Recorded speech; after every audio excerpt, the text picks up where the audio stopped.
Hey viewers, welcome to my YouTube channel study point. आज की video में हम देखेंगे कि एसक्यूएल क्या है और इसकी हिस्ट्री के बारे में भी थोड़ा सा पढ़ेंगे और ये भी देखेंगे कि डेटाबेस से इसका क्या कनेक्शन है और ये सब कुछ आज की वीडियो में हम देखेंगे। सो फर्स्ट ऑफ ऑल हम देखते हैं कि एसक्यूएल स्टैंड फॉर क्या है। It's structured query language. Structure का अगर इंग्लिश लैंग्वेज में वैसे ही हम मतलब इसका मीनिंग देखें तो स्ट्रक्चर यानी किसी भी चीज़ का स्ट्रक्चर। फॉर एग्जांपल अगर एक इंसान का स्ट्रक्चर देखा जाए, एक ह्यूमन का स्ट्रक्चर देखा जाए तो वो होता है लाइक हमारा स्केलेटन।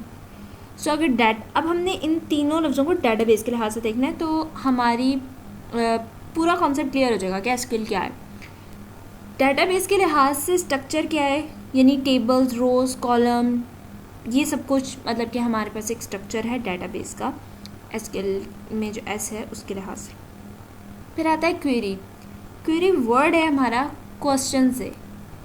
और अगर हम डेटाबेस में क्वेश्चन को देखें क्या है तो यानी कोई कमांड जो आप लाइक डेटाबेस में क्वेश्चन को हम कमांड कह रहे हैं। कमांड जैसे हम जनरली मीन देखते हैं यानी कोई भी ऑर्डर करना, लाइक क्वेश्चन, क्वेरी और इस तरह की मीन में हम इसको यूज़ कर रहे हैं। फिर लैंग्वेज बेसिकली किसी को जब हमने कोई बात समझानी होती है तो हम अपनी लैंग्वेज यूज़ करते हैं। अब बेशक आप हिंदी यूज़ कर रहे हैं, अपनी लैंग्वेज लाइक इंग्लिश हो सकती है, उर्दू हो सकती है। अब डेटाबेस में तो वो इस तरह की लैंग्वेज यूज़ नहीं करेगा, वो अपनी ऐसी लैंग्वेज यूज़ करेगा जो डेटाबेस को समझ आए। तो उसके लिए हम स्ट्रक्चर्ड क्वेरी लैंग्वेज यूज़ करते हैं। और वैसे तो क्वेरी लैंग्वेज में पॉपुलर लैंग्वेज एसक्यूएल है। और भी बहुत क्वेरी लैंग्वेज हैं बट ये सबसे पॉपुलर लैंग्वेज यही है एसक्यूएल। और जो एसक्यूएल है उसका जनरल पर्पस लैंग्वेज नहीं है, जनरल पर्पस लैंग्वेज नहीं है। जैसे सी थी, C++ थी, जावा है, ये डोमेन स्पेसिफिक लैंग्वेज है। जिस बिकॉज अगर रिलेशनल डेटाबेस है वहाँ डेटाबेस के मैनेजमेंट से सिर्फ इसका यूज़ होता है, ठीक है। तो क्योंकि रिलेशनल डेटाबेस होता है यानी जो टेबल्स की फॉर्म में होता है, रो एंड कॉलम की फॉर्म में, तो उसके लिए जो हम कमांड यूज़ करते हैं, जो क्वेरीज यूज़ कर रहे होते हैं, वो बेसिकली इस लैंग्वेज में स्ट्रक्चर्ड क्वेरी लैंग्वेज में होता है। बहरहाल इसे अभी आप इतना डेप्थ में मत जाएं इस तरह से, जैसा मैंने आपको बताया। आप कंफ्यूज होंगे अगर आपको इतना कॉन्सेप्ट नहीं है डेटाबेस का और इन सब चीज़ों का, लेकिन मैं आपको इंशाल्लाह इस पूरी वीडियो में ये कॉन्सेप्ट क्लियर कर दूँगी। तो बेसिकली ओरिजिनल फुल नेम जो है वो सीक्वल है।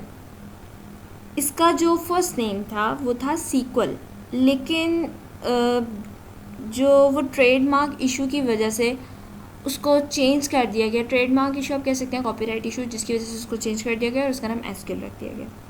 तो एसक्यूएल क्या है, हमने इसकी एब्रीवेशन देख ली, थोड़ी बहुत हिस्ट्री भी देख ली और सब कुछ। बहुत से स्टूडेंट्स इस चीज़ में बहुत ज़्यादा कंफ्यूज होते हैं कि माई सीक्वल क्या है, एसक्यूएल लाइट और एसक्यूएल क्या है। इन कुछ जहाँ भी एसक्यूएल वर्ड यूज़ हो रहा है स्टूडेंट बहुत ज़्यादा कंफ्यूज हो जाते हैं। तो ऐसे कंफ्यूज होने की ज़रूरत नहीं है। एसक्यूएल बस आपने ये जहन में रखना है कि एक लैंग्वेज है जो डेटाबेस से हमने कम्युनिकेट करने के लिए ये लैंग्वेज यूज़ की जाती है।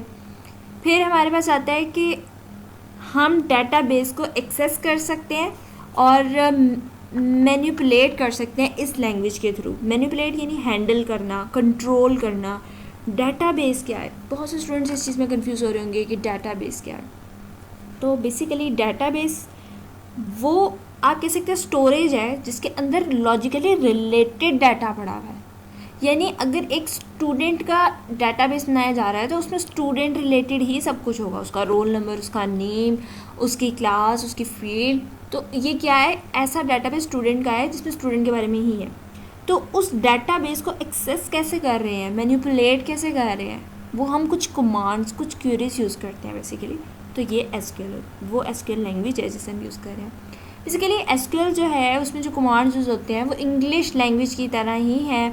जिस तरह के select, from, where, having, insert, कुछ इस तरह के वर्ड्स हम यूज़ करते हैं। फिर हमारा नेक्स्ट, मैंने ये ओवरव्यू देने के लिए आपको बताया कि जिन बच्चों को DBMS, डाटा, डेटाबेस और इन चीज़ों का कॉन्सेप्ट नहीं है, बेसिकली डेटाबेस मैनेजमेंट सिस्टम ये एक सॉफ्टवेयर है। आप यूज़र हैं, आप इस चीज़ को मतलब सपोज कर लें लाइक आप यूज़र हैं और आप डेटाबेस मैनेजमेंट सिस्टम से इंटरेक्ट कर रहे हैं। अब डेटाबेस मैनेजमेंट सिस्टम मतलब कि जो database that use SQL server, Oracle, MySQL, SQLite, DB2 और बिग डाटा हम यूज़ करते हैं, जैसे कि वो हमारे पास सॉफ्टवेयर्स हैं बेसिकली। अब कोई सॉफ्टवेयर है जो डाटा मतलब एक डाटाबेस को मैनेज करने के लिए हम कुछ सॉफ्टवेयर यूज़ करते हैं, वो DBMS है। बेसिकली डाटाबेस में डाटा पड़ा होता है, जैसे मैंने अभी आपको एग्जांपल दी कि एक स्टूडेंट का डाटा है, उसका रोल नंबर, नेम, अब वो सारा डाटा पड़ा है, हम उसको कलेक्टिवली कह रहे हैं डाटाबेस, ठीक है, हम उसको कह रहे हैं डाटाबेस। अब वो डाटा भी तो कोई हैंडल कर रहा है, वो कौन कर रहा है हैंडल? Database management system. वो सॉफ्टवेयर्स बनाए गए हैं। अब डाटाबेस और डाटाबेस मैनेजमेंट सिस्टम को एक कभी भी मत समझिएगा, दो अलग चीज़ें हैं। बेसिकली आप समझ लें ये स्टूडेंट्स हैं, ये क्लासेस हैं और यूनिवर्सिटीज़ और स्कूल्स उनको मैनेज कर रहे होते हैं। जस्ट ये आपको समझाने के लिए एग्जांपल है, एग्ज़ाम्स में मत लिखिएगा, ये सिर्फ एक कॉन्सेप्ट देने के लिए। उसके बाद हम नेक्स्ट स्लाइड पे आते हैं, तो एसक्यूएल की एग्जांपल देख लेते हैं कि किस तरह से हम कमांड लिखते हैं। वैसे मैंने पिछली वीडियो में इसका पूरा आपको क्वेरी राइट करके बताइए, अगर आपने नहीं देखी तो आप वो देख के कॉन्सेप्ट क्लियर कर सकते हैं। जैसे कि यहाँ पे एक क्वेरी लिखी गई है, select count asterisk as total number, जो मेरे पास कॉलम नेम था या आप कह लें टेबल नेम है, मैंने वहाँ पे फ्रॉम के आगे टेबल नेम लिख दिया है। और जो एज की हमने यहाँ पर मतलब लाइक एक क्वेरी जो यूज़ की है सेलेक्ट काउंट, इसकी डिटेल में मत जाए, सिर्फ आप देखें कि जो एसक्यूएल लैंग्वेज है वो किस तरह से लिखी जाती है, इसकी डिटेल हम आगे देखेंगे। उसके बाद ये एक और एग्जांपल है, जैसे रिज़ल्ट में शो है, जैसे मैंने क्वेरी लिखी और उसने मुझे रिज़ल्ट दे दिया, उसने मुझे डाटाबेस से देख के बता दिया, डाटाबेस में जो चीज़ें थी उसको उसने एक्सेस मैनिपुलेट यानी कंट्रोल करते हुए उसने मुझे बता दी, जो मैंने क्वेरी लिखी, जो मैंने कमांड दिया, उसने उसके अकॉर्डिंग मुझे रिज़ल्ट दे दिया। अब एसक्यूएल कर क्या सकता है, हमें ये भी बताना चाहिए। ये तो पता चल गया कि एक लैंग्वेज है, डाटाबेस से कम्युनिकेट करती है और ये सब कुछ, लेकिन एसक्यूएल और क्या कर सकता है, ठीक है। एसक्यूएल से हम एग्जीक्यूट कर सकते हैं क्वेरीज को अगेंस्ट अ डाटाबेस। जैसे आपने ये देखा कि मैंने यहाँ पर कुछ क्वेरीज लिखी हैं, ठीक है, उसने डाटाबेस से उसने सिलेक्टिव डाटा ला के मेरे सामने मुझे दिखा दिया जो मैंने उसको कहा, ठीक है। तो यही चीज़ उसने एग्जीक्यूट करवाई क्वेरीज। और रिट्राइव कर सकते हैं, रिट्राइव यानी रिकवर करना डाटा को डाटाबेस से, यानी आप चाहते हैं आपके पास स्टूडेंट का रिकॉर्ड पड़ा हुआ है ढेर सारा और आप चाह रहे हैं कि सिर्फ आप रोल नंबर देखें, तो सारा वो लाइक इतनी डिटेल पढ़ने के बजाय आप एक क्वेरी लिखेंगे जो रोल नंबर रिलेटेड होगी, उस टेबल का नाम लिखेंगे, आपके सामने वो रिज़ल्ट दिखा देगा। फिर इसके बाद आप इंसर्ट कर सकते हैं रिकॉर्ड्स को, आप अपने डाटा को लाइक क्वेरी के ज़रिए आप अपने डाटा को इंसर्ट कर सकते हैं रिकॉर्ड में, अपडेट कर सकते हैं डाटाबेस में, डिलीट कर सकते हैं रिकॉर्ड्स को, क्रिएट कर सकते हैं, आप न्यू टेबल्स क्रिएट कर सकते हैं। एंड आज की हमारी स्लाइड यही थी और कुछ ना कुछ आपको कॉन्सेप्ट हो गया होगा। इसके अलावा आगे हम मज़ीद कुछ इस टॉपिक से रिलेटेड वीडियोस बनाएंगे, आप ज़रूर उन्हें देखिएगा। And thank you so much for watching my video. Don't forget to subscribe my channel and press the bell icon.